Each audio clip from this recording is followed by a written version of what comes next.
ಒಂದು ಪಾರ್ಲಿಮೆಂಟ್ ಒಳಗಡೆ ಜನರನ್ನು ಪ್ರತಿನಿಧಿಸುವ ಜನರ ಸಮಸ್ಯೆಗಳ ಬಗ್ಗೆ ಕೇಳಬೇಕಲ್ಲ, ಒಂದು ಸೈಡ್ ಆಗಬಾರ್ದಲ್ಲ ಅದನ್ನು. ಅದಕ್ಕೋಸ್ಕರ ಹೋರಾಟಗಾರರಿದ್ದಾರೆ, ಅದಕ್ಕೋಸ್ಕರ ಕೆಲಸ ಮಾಡ್ತಿರೋ ಮೇಧಾ ಪಾಟ್ಕರ್ ಅಂತವರಿದ್ದಾರೆ. ಇವಾಗ ನಾವು ಸಂಯುಕ್ತ ಕರ್ನಾಟಕದ ದೇವನಹಳ್ಳಿ 3 ವರ್ಷಗಳಿಂದ ರೈತರ ಜೊತೆ ನಿಂತಿದ್ದೀವಿ. ಸರ್ಕಾರದ ಅದು ಕಾಂಗ್ರೆಸ್ ಸರ್ಕಾರನ BJP ಸರ್ಕಾರ, ಯಾವ ಸರ್ಕಾರ ಆದರೆ ಏನು ರೀ, ಸರ್ಕಾರನೇ.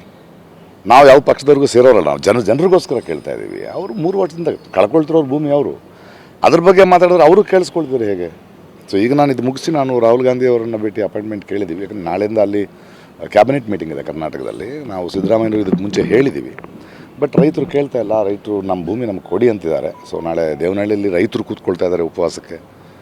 ಎಲ್ಲ ಆ್ಯಕ್ಟಿವಿಸ್ಟ್ಗಳು, ಎಲ್ಲ ದಲಿತ ಸಂಘಟನೆಗಳು, ರೈತ ಸಂಘ ಇರ್ಬೋದು, ಮಹಿಳಾ ವೇದಿಕೆಗಳಿರ್ಬೋದು, ಎಲ್ಲರೂ ಒಂದು ಕಡೆ ಫ್ರೀಡಮ್ ಪಾರ್ಕ್ನ ಸೇರ್ತಾ ಇದ್ದೀವಿ.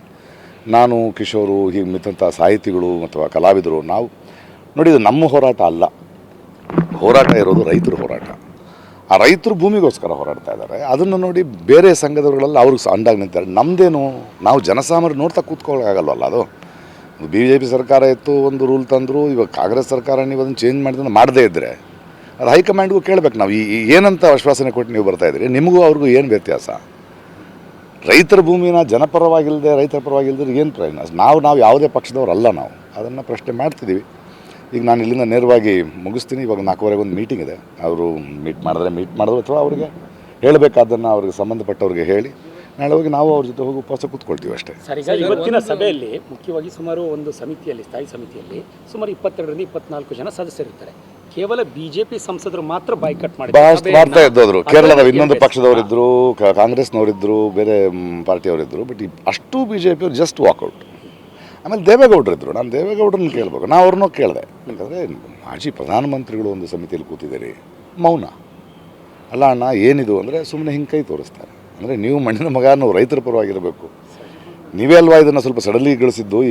ಇದನ್ನು ಕರ್ನಾಟಕದ ಇಷ್ಟು ದೊಡ್ಡ ಜೀವ ಕೂಡ ಮಾತಾಡ್ದಿದ್ರೆ ಇದರೊಳಗೆ ಅಲ್ಲ. ನಮ್ಮ ಕರ್ನಾಟಕದ ಹಿತಾಸಕ್ತಿ ನಮ್ಮ ಪ್ರತಿನಿಧಿಯಲ್ಲಿ ನೋಡಿದಾಗ ಅವರು ಸೈಲೆಂಟ್ ಆಗಿದ್ದಾರೆ. ಅವಾಗ ನಾವು ಯಾರನ್ನು ನಂಬೋದು, ಯಾವ ನಾಯಕರನ್ನು ನಂಬೋದು? ನೋಡಿ ಏನಾಗಿದೆ, ರೈತರಾಗಿರಲಿ ಅಥವಾ ಅದಕ್ಕಾಗಿ ಹೋರಾಡ್ತಿರೋ ಹೋರಾಟಗಾರರಾಗಲಿ, ನಮ್ಮಂಥ ಜನರ ಸಾಮಾನ್ಯ ಜನರೇ ನಾವು ಯಾರನ್ನು ಪ್ರಶ್ನೆ ಕೇಳೋದು? ದೇವೇಗೌಡರನ್ನ ಹೊರತುಪಡಿಸಿ ಕರ್ನಾಟಕದ ಇನ್ಯಾವ ಲೀಡರ್ ಇವತ್ತು ಯಾರಿಲ್ವಲ್ಲ. ಇವತ್ತಿಲ್ಲೊಂದು ಪಾರ್ಲಿಮೆಂಟರಿ ಕಮಿಟಿ ಇರುತ್ತೆ, ಪಂಚಾಯತ್ ರಾಜ್ನಲ್ಲಿ ಅವರು ಇರೋದ್ರಿಂದ ಅವ್ರು ಬರ್ತಾರೆ. ಮತ್ತು ದೇಶದ ಬೇರೆ ಕಡೆಯವರು ಬಂದು ಈ ಭೂ ಕಾಯ್ದೆ ಬಗ್ಗೆ ಮಾತಾಡೋರು ಇರ್ತಾರಲ್ಲ, ಅವರೆಲ್ಲ ಬಂದಿರ್ತಾರೆ. ಸೊ ಇದು ಯಾವುದೇ ಪಕ್ಷದಲ್ಲ. ಇಲ್ಲಿ ಕಾಂಗ್ರೆಸ್ ಪಕ್ಷದಿಂದ ಸಮಸ್ಯೆ ನಾವು ತೊಗೊಂಡು ಹೋಗ್ಬೋದು, BJP ಆಳ ಪಕ್ಷದಿಂದ ತೊಗೊಂಬೋದು, ಇನ್ನೊಂದು ಬರ್ಬೋದು. This is unequal thing. This is a simple parliamentary standing committee.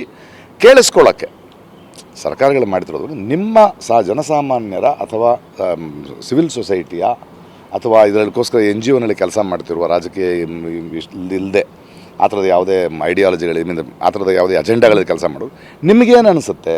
ಓದ್ದವರು, ತಿಳ್ಕೊಂಡವರು, ಇದ್ರ ಬಗ್ಗೆ ಕೆಲಸ ಮಾಡಿದವರು ಅಂತ ಅದನ್ನು ಕೇಳಿಸ್ಕೊಳ್ಳೋದಕ್ಕೂ ಕೂಡ ಎದ್ದೋಗ್ತಾರೆ ಅಂದರೆ ಇದು ಏನು ನಡೀತಾ ಇದೆ? ಸರಿ, ಈಗ